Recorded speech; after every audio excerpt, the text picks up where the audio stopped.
Okay, so we've now entered our second month of our 2 week special operation in Iran. And don't worry, guys, we got the smartest and brightest on our side. The Trump administration would never fail us ever. Like, the competency, it's frankly outstanding. But, okay, all jokes aside though, I just wanted to talk about like the art of the taco. Because this man, Trump, like, there's no plan. There's just blatantly no plan or course of direction for anything they do. I swear. So, day one, I just want to put all the blame here on us as Americans because this all could have been avoided if back in January, this all started with Maduro. I'll be real with you. People don't realize it, they don't like to talk about it. But the moment that Trump captured Maduro, and it was like around the world, everyone was all like, "Oh my God!" It was like that was flawless. It was a flawless military operation. It was in and out. The military got Maduro, and nothing went wrong. No casualties on our side. It was like, oh my God! And then next, he got like a round of applause from the UN essentially, and like all the European nations were all like, "Oh, wow." It was like he may have not gotten approval by Congress, but like, what can we say? Results are results. Am I right? Yeah. No. No. All that really did was embolden this administration to take even riskier moves because they tried. Iran was an attempt to do the exact same thing that they did in Venezuela, but do it here. They want to replicate the exact same strategy. So what they do is, so with Maduro, we came in, 24 hours overnight. We grab him, we get out, and that was about it. We captured the leader, and then next, his vice president, I forget her name, but she conceded to the United States, and she was like, "Oh, you guys have all the oil rights you want." Oil companies, it was like, "Get back in business. We're good to go, baby." And that's where we were. And then Trump was like, "Oh wow, that was so easy. We could just get rid of the top guy, and then the next guy that falls in line just bends the knee and gives us whatever the fuck we want." So then we come to Iran in February. We do the exact same thing. Day one, with like Israeli and U.S. cooperation, we do strikes. We kill Supreme Leader Khamenei and a bunch of top generals. And then next, reports already came out on that same day that Trump and a lot of the United States, they immediately went to go back to negotiations. They wanted to go back to a negotiation right after he fucking got killed. And then Iran basically said, no, fuck off. Like, leave us alone. It was like, you want a war? We'll give you a war. And then I remember the exact backlash that came back from internally in the administration because there are reports that were coming out at the time. But they were like, they expected it to be smoother. They expected it to be like they'd give up within the week and that they would just bend the knee like Venezuela. But they didn't because guess what?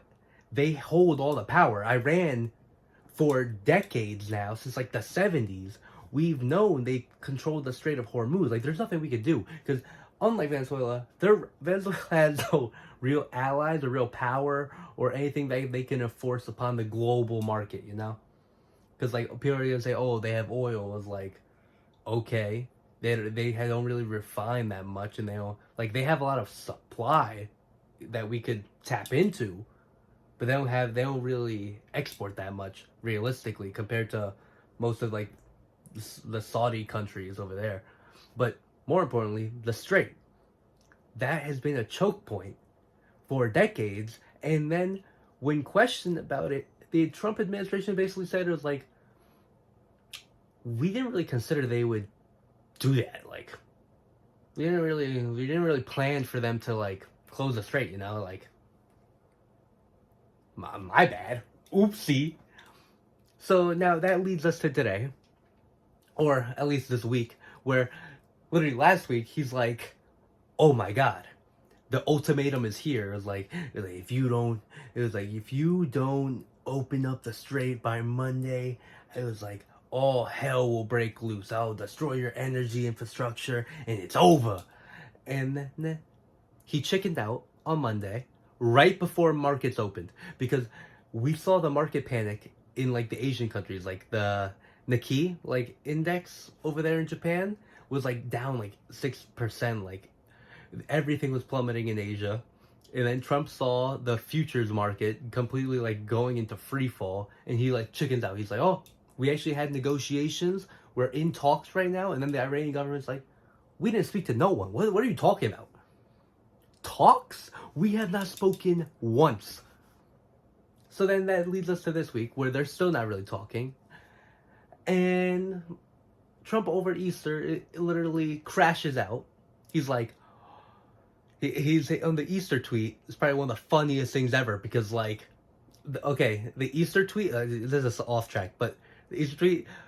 Bro really said praise Allah on Easter at the same time that the person like in New York, they're calling like communist Mayor Mamdani, is like he's saying like praise be to Jesus. So it was like the switch around here is kind of funny, but regardless of that, like Easter, he's like, open the fucking strait, you crazy bastards, you like I'm done messing around with you. You're crashing the stock market too much. That's personal to me. Because that's literally the only thing this fucking president cares about. He only cares about the stock market. It is hilarious. Every tweet, every announcement, every action is always done on a weekend or right before market opens or right after market closes. Like anytime he has like a major announcement, like he learned from Liberation Day, because Liberation Day was done when markets were open or like a little bit open. Like I think it was like an hour after they closed. But I remember because I was at work, and I remember seeing everyone's face on like TV. Everyone's like, they were just like, what the hell are these calculations? Like 55%? They're like, no, we have a flawless formula. And then it was just like, it turned out to be like ChatGPT made everything that they've had on the fucking billboard. But regardless of that, so this week he's like, "Oh, we're gonna bomb your infrastructure, energy infrastructure." But the fact of the matter is, I don't think he can do it. Like, I think we're at the American stage of the empire where like we're on a gradual decline because like we have way too much government debt. Our liabilities are through the roof. And more importantly, the American people are so disgruntled right now that it is almost going to be impossible for future presidents to do whatever the hell they want to do internationally if they don't handle what's happening domestically. But off of that, I'm saying that he cannot do it because Iran basically said, it was like, hey, if you bomb our energy infrastructure, you realize we're just going to bomb every single oil refinery and every single energy plant in the Middle East. And that would just spiral us into like a recession worse than 2008. Like oil would go up to $200 a barrel. So we are stuck in the ultimatum here. And I don't know what's going to happen. And what I can say is that he's not going to do anything. I think he's going to chicken out. This man cannot commit to a single thing because the thing that makes him so inefficient is his what I'm trying to put my finger on it, but his commitment to ensuring the stock market is high above all else. Because for the average American, the stock market doesn't matter. I'm gonna be real with you. Like if you look into like the statistics of it all, like 93% of the stock market is owned by like the top 10% of humans in wealth bracket. So 90% of us on the bottom half own like 7% of the rest of the stocks. I don't really care what happens with the stock market. Like my 401k makes up to 7% of the pie, while Jeff Bezos has like 93. So honestly, to me, it's like burn it all down. Like I don't really care if the stock market goes down. The only people that are gonna be affected by that are like boomers and maybe some people getting close to retirement. But it's like demographically, they kind of like voted for this in majority. So but they're having their own regrets of it all.